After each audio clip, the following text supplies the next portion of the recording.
Good morning, সবাই কেমন আছো? আশা করি সবাই ভালো আছো। নতুন একটা ভিডিওতে কেয়ার করে তোমাদের সকলকে ওয়েলকাম। আর এখন বাজে হচ্ছে 10:45 বাজে। আর আমার এখন দোকানে যাব, ওই জন্য তাড়াহুড়া চলছে। তো আজকে ভাবলাম যে মেয়ের জন্য আর ভাত করবো না, আজকে পরোটা করে দেবো। পরোটা করছি, বর খেয়ে চলে গেছে, পরোটা খেয়ে দোকানে চলে গেছে। আর আমার এখনও চান টান হয়নি, চান টান করবো, তারপর বেরোবো। আর মেয়ের জন্য টিফিনটা বানাচ্ছি, তো পরোটাটা করছি। চলো একবার দেখিয়ে দিই কীভাবে। ওগুলো সব একসঙ্গে সব বেলে নিলাম, মানে 5টা পরোটা করছি। মেয়ে দুপুরবেলা এসে, দুপুরবেলা না, মেয়ের আস্তে আস্তে বিকেল 4টে 4:30 হয়ে যাবে, তো তারপর এসে ও খাবে। তো যেই কারণে 5টা পরোটা করছি, আর তার সঙ্গে আলু ভাজাও করেছি। তো চলো তোমাদেরকে দেখিয়ে দিই, আর পরোটাগুলো আমি কীভাবে বেলেছি সেটা তোমাদের দেখিয়ে দিচ্ছি। 5টা পরোটা বেলেছি, দেখো 3 কোনা করে বেলেছি। 3 কোনা করে বেলতে আমার খুব সুবিধা হয়, আর পরোটাগুলো বেশ নরম হয়। আর এইদিকে আমি কড়াইটা রেখেছি। এবার এতে একটু আগে কড়াইটা গরম করে নিয়েছি, এবার একটু হালকা করে সেঁকে নেব, একটু এপিট ওপিট সেঁকে নেব, তারপর তেল দিয়ে ভাজবো। এতে তেলটাও কম লাগে আর পরোটাটাও বেশ নরম হয়।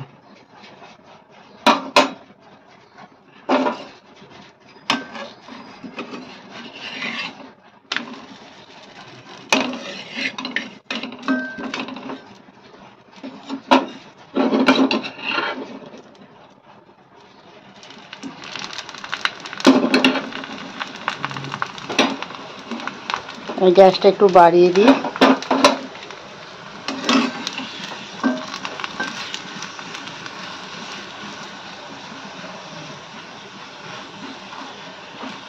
আমি একটু অল্প তেলেই পরোটা ভাজি, খুব বেশি তেলে পরোটা ভাজি না, কারণ তেল বেশি খাওয়া খুব ভালো নয়। আর যেহেতু আমার বরের কোলেস্টেরল আছে এবং ওর হার্ট অ্যাটাক হয়ে গেছে, 2বার হার্ট অ্যাটাক হয়ে গেছে, যে কারণে তেল খাওয়াটা বলতে গেলে একদমই বারণ। কিন্তু তেল তো খাওয়া হয়েই যায়, অল্প বিস্তর তো খাওয়াই হয়ে যায় তেল। কত কম তেল দিয়ে রান্না করবো, তাই যতটা করতে পারা যায় ততটাই চেষ্টা করি।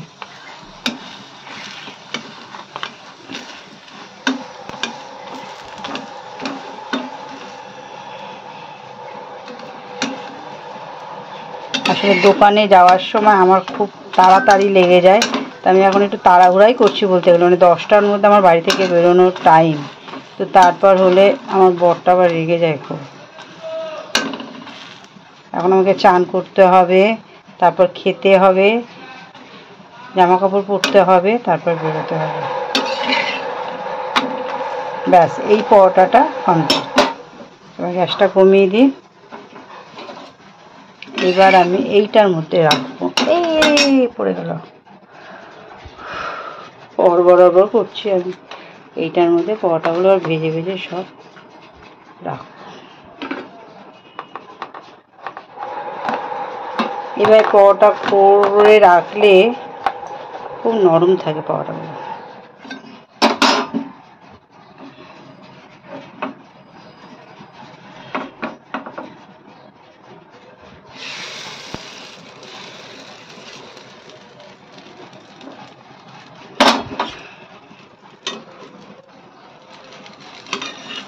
আমি আসলে এক হাতে ক্যামেরা ধরে আছি, তো যে কারণে আমার একটু অসুবিধা হচ্ছে।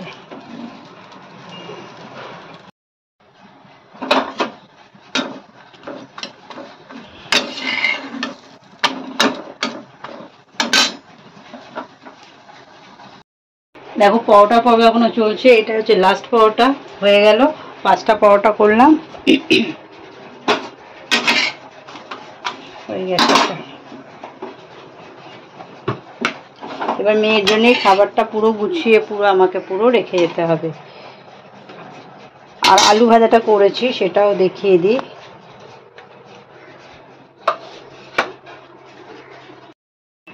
গঙ্গাদা, আজকে দুধ লাগবে না।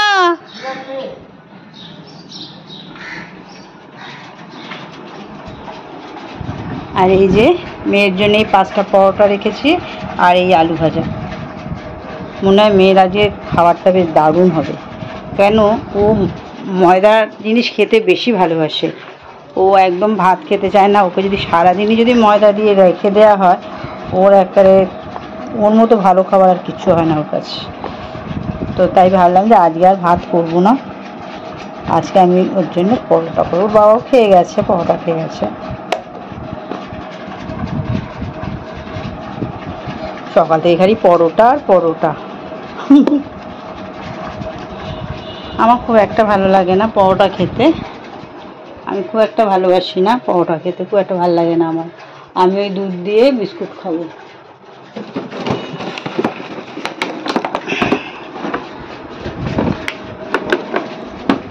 দুধ দিয়ে বিস্কুট খেতে বাচ্চাদের মতো আমার খুব ভালো লাগে।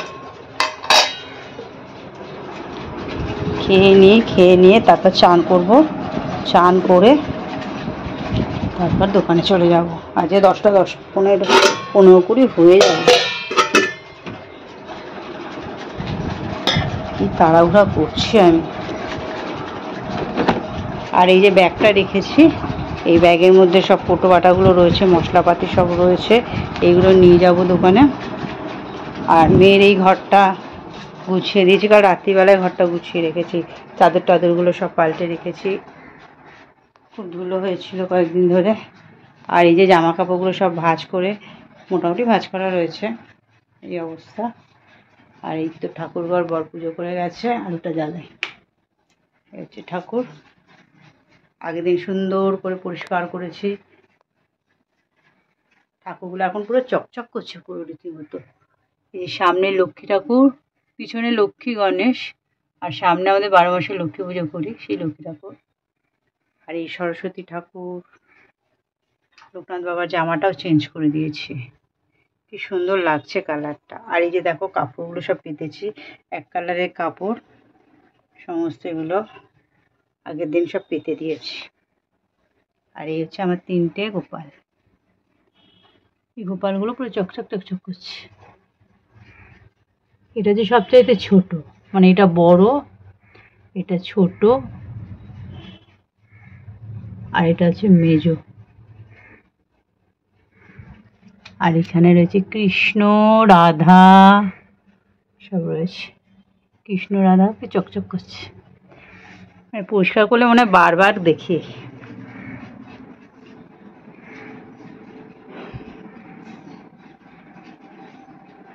চলো চান করতে যাবে এবার। এখন বাজে কটা জানো? এখন বাজে রাত্রির 12টা 10। আর একটু আগে আমরা মানে দোকান থেকে ফিরেছি, আর তোমাদের সামনে আর আসা হয়নি, কারণ দোকানে গিয়ে তো জানো কত কাজ থাকে, একটু টাইম পাইনি।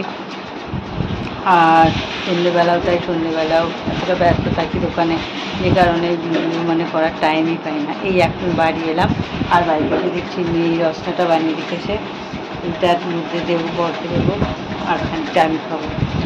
আর কি বলবো, এই হচ্ছে আমার দৈনন্দিন জীবন, এইভাবেই চলে সকাল থেকে উঠে রাত্রি পর্যন্ত।